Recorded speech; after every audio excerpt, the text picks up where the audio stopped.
Pertama-tama saya ucapkan Om Swastiastu. Assalamualaikum warahmatullahi wabarakatuh. Selamat pagi, Shalom, Namo Buddhaya, salam kebajikan. Perkenalkan, nama saya Nigusti Ayudina Sari dengan DS 0323035. Baik, di sini saya akan mempresentasikan hasil proposal skripsi saya yang berjudul Hubungan Aktivitas Belajar dengan Kemampuan Berpikir Kritis pada Pembelajaran IPAS kelas 5 SD Negeri 1 Palu.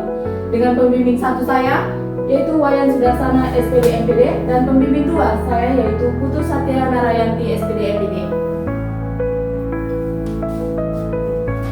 Bab 1 yaitu 1.1 latar belakang masalah. Pendidikan saat ini sangat penting bagi generasi kita, di mana pada abad 21 menjelaskan tentang 4C atau yang biasa disebut critical thinking, collaboration, kreativitas, dan communication.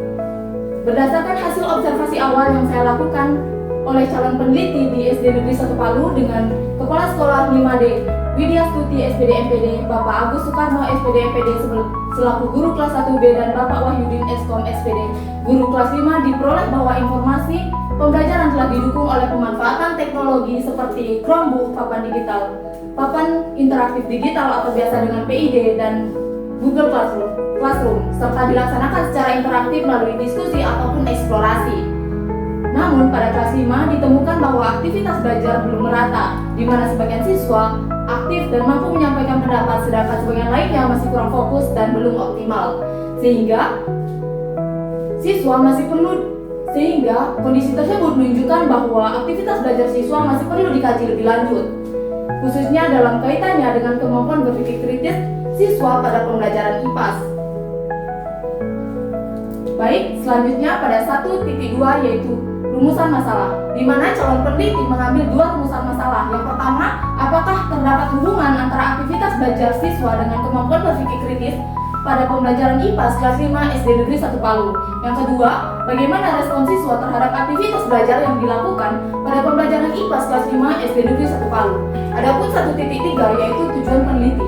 Di sini calon peneliti juga mengambil 2 tujuan penelitian. Yang pertama yaitu mengetahui hubungan antara aktivitas belajar siswa dengan kemampuan berpikir kritis pada pembelajaran IPAS kelas 5 SD Negeri 1 Palu. Yang kedua, mengetahui respon siswa terhadap aktivitas belajar yang dilakukan pada pembelajaran IPAS kelas 5 SD Negeri 1 Palu. Selanjutnya, pada 1.4 ada manfaat penelitian. Di sini ada 5 manfaat penelitian. Yang pertama, bagi sekolah, memberikan bahan evaluasi untuk meningkatkan kualitas pembelajaran IPAS. Yang kedua, bagi guru, di mana dapat memberikan referensi dalam merancang pembelajaran yang mendorong aktivitas dan berpikir kritis siswa. Bagi siswa, meningkatkan keaktifan dan kemampuan berpikir kritis dalam pembelajaran IPAS. Yang keempat, bagi calon peneliti, menambah pengalaman dan melakukan penelitian quantitative correlation. Yang kelima, bagi peneliti selanjutnya, di mana dapat dijadikan bahan rujukan untuk penelitian yang lebih relevan. Pada 1.5 yaitu asumsi penelitian, calon peneliti mengambil asumsi bahwa aktivitas belajar siswa berhubungan dengan kemampuan berpikir kritis pada pembelajaran IPAS kelas 5 SD Negeri 1 Palu. 1.6 yaitu ruang lingkup penelitian. Penelitian ini dibatasi pada siswa kelas 5 SD Negeri 1 Palu tahun ajaran 2026-2027. Fokus penelitian ini yaitu hubungan antara aktivitas belajar siswa dengan kemampuan berpikir kritis pada pembelajaran IPAS serta respon siswa terhadap aktivitas belajar.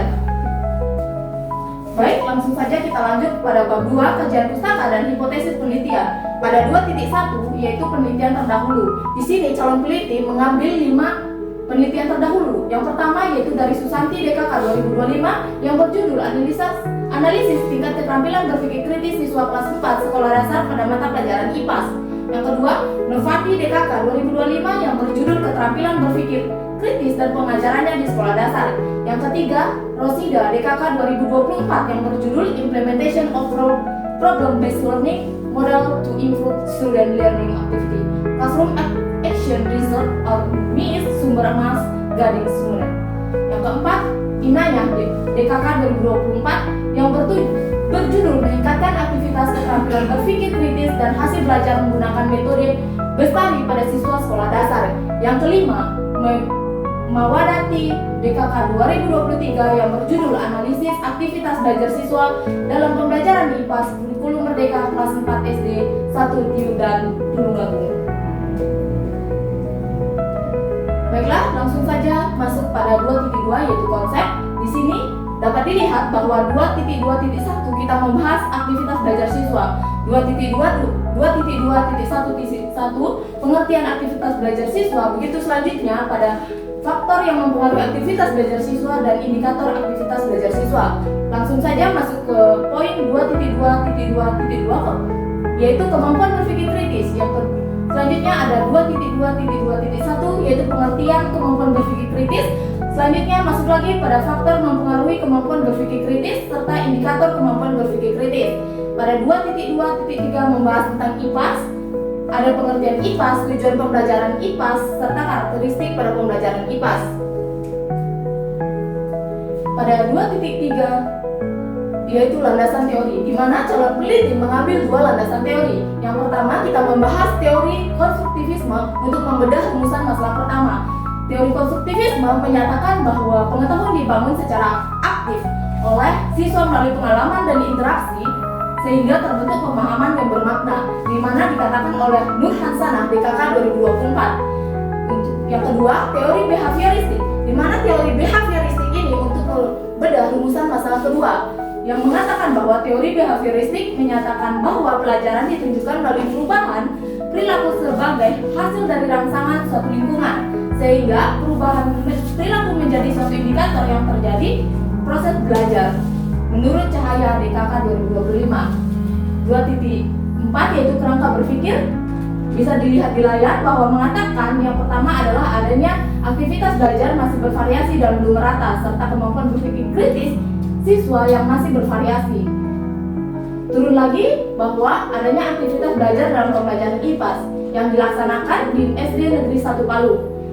Judul pada penelitiannya ini yaitu hubungan aktivitas belajar siswa dengan kemampuan berpikir kritis pada pembelajaran IPAS kelas 5 SD Negeri 1 Palu. Selanjutnya terdiri dari dua rumusan masalah. Yang pertama ada atau tidaknya hubungan antara aktivitas belajar siswa dengan kemampuan berpikir kritis pada pembelajaran IPAS kelas 5 SD Negeri 1 Palu. Rumusan masalah kedua, bagaimana respon siswa terhadap aktivitas belajar yang dilakukan dalam pembelajaran IPAS kelas 5 SD Negeri 1 Palu. Pada rumusan masalah pertama dilakukan uji statistik untuk mengetahui teori yang digunakan yaitu teori konstruktivisme, dan rumusan masalah kedua menggunakan teori behavioristik. Selanjutnya dilakukan penyusunan instrumen, kemudian uji instrumen menggunakan angket aktivitas belajar dan tes kemampuan berpikir kritis. Selanjutnya dilakukan analisis data untuk mengetahui bahwa apakah ada atau tidaknya hubungan antara aktivitas belajar siswa dengan kemampuan berpikir kritis serta respon terhadap aktivitas belajar pada pembelajaran IPAS kelas 5 SD Negeri 1 Palu. Nah, pada 2.5 hipotesis penelitian. Hanul di sini adalah tidak ada hubungan antara aktivitas belajar siswa dengan kemampuan berpikir kritis pada pembelajaran IPAS kelas 5 SD Negeri 1 Palu. H1-nya yaitu membahas adanya hubungan antara aktivitas belajar siswa dengan kemampuan berpikir kritis pada pembelajaran IPAS kelas 5 SD Negeri 1 Palu. Selanjutnya membahas pada bab 3 metodologi penelitian. 3.1 rancangan penelitian. Penelitian ini menggunakan metode kuantitatif dengan jenis correlation. Metode kuantitatif digunakan untuk meneliti hubungan antara variabel melalui pengumpulan data menggunakan instrumen serta analisis statistik untuk menguji hipotesis menurut Sugiono 2023. Yang kedua, yang 3.2 yaitu lokasi penelitian. Lokasi penelitian dilaksanakan di SD Negeri 1 Palu bertepatan di Jalan Togian nomor 18 Kelurahan Lolu Utara, Kecamatan Palu Timur, Kota Palu, Sulawesi Tengah. 3.3 yaitu populasi dan sampel. Populasi dalam penelitian ini adalah seluruh siswa kelas 5 SD Negeri 1 Palu berjumlah 29 siswa, terdiri dari 14 siswa laki-laki dan 15 siswa perempuan. Sampel dalam penelitian ini menggunakan teknik non-probability sampling dengan jenis sampling jenuh, sehingga seluruh populasi dapat dijadikan sampel penelitian, yaitu sebanyak 29 siswa. Baik, kita lanjut ke 3.4 variabel penelitian. Variabel yang digunakan dalam penelitian ini yaitu ada dua. Variabel independen atau bebas adalah aktivitas belajar siswanya. Yang kedua, variabel dependen dan terikat dilambangkan dengan Y adalah kemampuan berpikir kritis siswa. Langsung saja lanjut ke 3.5 instrumen penelitian. ada 5 instrumen yang digunakan oleh calon peneliti. Yang pertama yaitu lembar observasi, digunakan untuk memperoleh gambaran awal kondisi pembelajaran dan aktivitas belajar siswa. Yang kedua, tes kemampuan berpikir kritis, digunakan untuk mengukur kemampuan berpikir kritis siswa melalui soal uraian berbasis indikator berpikir kritis.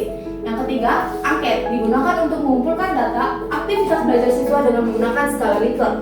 4. Dokumentasi, digunakan sebagai pelengkap dan peneliti berupa dokumen dan foto kegiatan. Yang kelima, lembar validasi instrumen, digunakan untuk menilai kelayakan instrumen sebelum digunakan.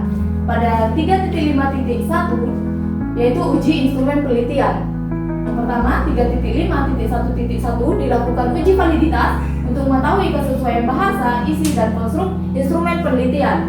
Pada 3.5.1.2 yaitu uji validitas untuk memastikan bahwa data yang diperoleh dari instrumen benar-benar akurat. Yang ketiga, 3.5.1.3 uji reliabilitas, di mana untuk memastikan bahwa instrumen jika digunakan berulang kali akan memberikan hasil yang konsisten. Baik, selanjutnya pada 3.6 prosedur penelitian. Untuk memperoleh data yang dibutuhkan dalam suatu penelitian ini, maka langkah-langkah pengumpulan data yang dilakukan calon peneliti sebagai berikut. Yang pertama, adanya observasi awal. Yang kedua, penyusunan dan uji instrumen. Yang ketiga, penyebaran angket dan tes. Yang keempat, pengumpulan data. Yang kelima, dokumentasi. Yang keenam, analisis data. Yang ketujuh, penarikan kesimpulan. Ya, baik, selanjutnya ada 3.7 yaitu teknik analisis data. 3.7.1 yaitu teknik analisis data kuantitatif. 3.7 analisis data menggunakan teknik kuantitatif untuk mengelompokkan data dan menguji hipotesis penelitian. Data dianalisis dengan menggunakan angka, menggunakan statistik untuk memperoleh kesimpulan. Menurut Sugiono 2023. 3.7.2 uji asumsi klasik yang terdiri dari uji normalitas, digunakan untuk mengetahui distribusi data menggunakan SPSS 26 dengan uji Shapiro-Wilk pada taraf signifikan 0,05. Yang kedua, uji linearitas, digunakan untuk mengetahui apakah ada hubungan antara aktivitas belajar dan kemampuan berpikir kritis yang bersifat linear. Selanjutnya yaitu 3.7.3 pengujian hipotesis. Pengujian hipotesis digunakan untuk mengetahui hubungan antara aktivitas belajar siswa dan kemampuan berpikir kritis. Pengujian dilakukan menggunakan teknik correlation person product moment dengan bantuan SPSS 26. Yang terakhir 3.7.4 yang dimana analisis data kuantitatif lembar angket respon siswa terhadap aktivitas belajar, mengatakan bahwa analisis data angket digunakan untuk mengetahui respon siswa terhadap aktivitas belajar pada pembelajaran IPAS. Data dianalisis secara kuantitatif menggunakan rumus persentase untuk melihat kecenderungan respon siswa. Baik, mungkin itu saja presentasi proposal skripsi saya pada pagi hari ini. Saya tutup dengan Om Santi Santi Santi Om.